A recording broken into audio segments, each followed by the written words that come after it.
Hello दोस्तों, आप देख रहे हैं डीडी के दिल दहला देने वाली कहानियाँ।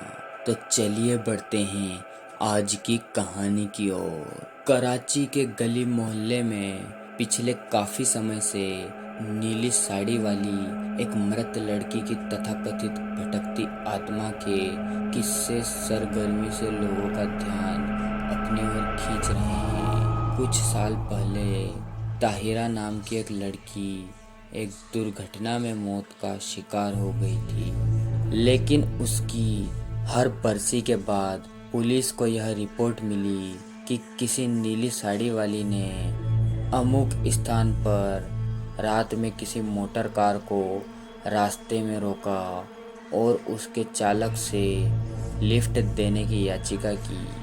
उस लड़की से मुलाकात के एक दो दिन बाद ही वह कार चालक खुद ही किसी न किसी हादसे का शिकार होकर मौत के मुंह में चला गया।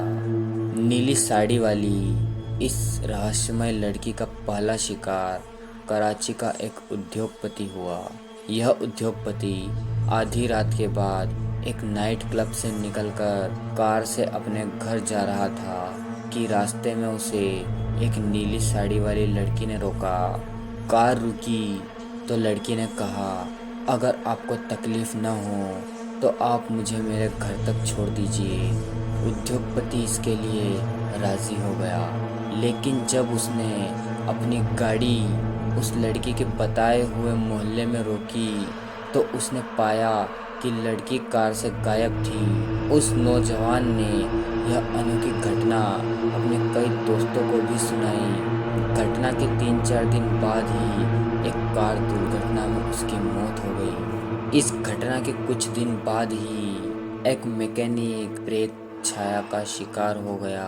रात के समय वह मैकेनिक कारखाने से अपना काम निपटाकर स्कूटर से अपने घर वापस लौट रहा था। रास्ते में उसे एक नीली साड़ी वाली लड़की ने रोका और उससे प्रार्थना की कि वह उसे पास ही एक इमारत तक पहुंचा दे। बताया जाता है कि मैकेनिक पहले तो कुछ झिझका, लेकिन तभी उसकी निगाह लड़की की गर्दन के आसपास के कुछ जख्मों पर पड़ी और उसका हृदय पसीज उठा। रास्ते भर लड़की पूरी तरह मौन रही। स्कूटर के रुकने पर वह चुपचाप उससे उतर पड़ी और अभी मैकेनिक ने आगे बढ़ने के लिए अपना स्कूटर मोड़ा भी नहीं था कि वह पूरी तरह अदृश्य हो चुकी थी।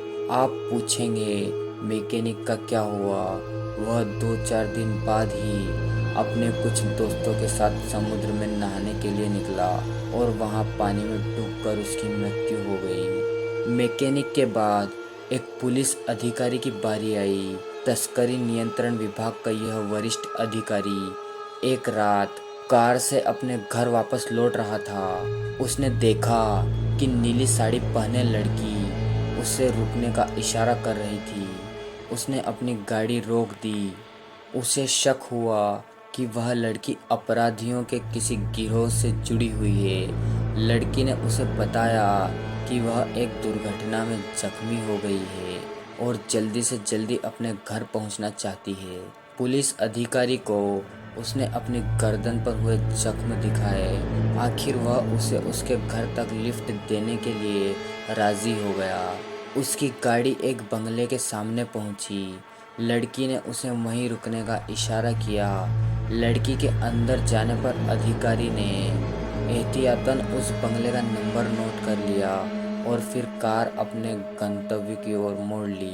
दूसरे दिन उस लड़की के बारे में आवश्यक जानकारी लेने जब वह अधिकारी उस बंगले पर पहुंचा तो वहां रहने वाले एक वृद्ध सज्जन ने कहा कि संदिग्ध लड़की का हुलिया बिल्कुल उसकी बेटी ताहिरा जैसा है।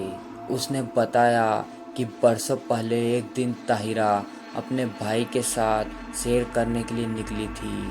आधी रात के बाद जब वह लौट रहे थे तभी उसकी कार एक बिजली के खंभे से जा टकराई। लड़का तो बच गया था, लेकिन ताहिरा ने वहीं दम तोड़ दिया। लेकिन बूढ़े पिता की यह बात सुनने के बाद पुलिस अधिकारी पर क्या बीती। 3-4 दिन बाद ही तस्करों के एक गिरोह को पकड़ने की कोशिश करते हुए वह गोलियों का शिकार हो गया। तो दोस्तों, आपको कहानी कैसी लगी कमेंट में ज़रूर बताएं। वीडियो को भी लाइक कर दे और चैनल को अभी सब्सक्राइब कर ले ताकि आने वाली कहानियाँ मिस ना कर पाए।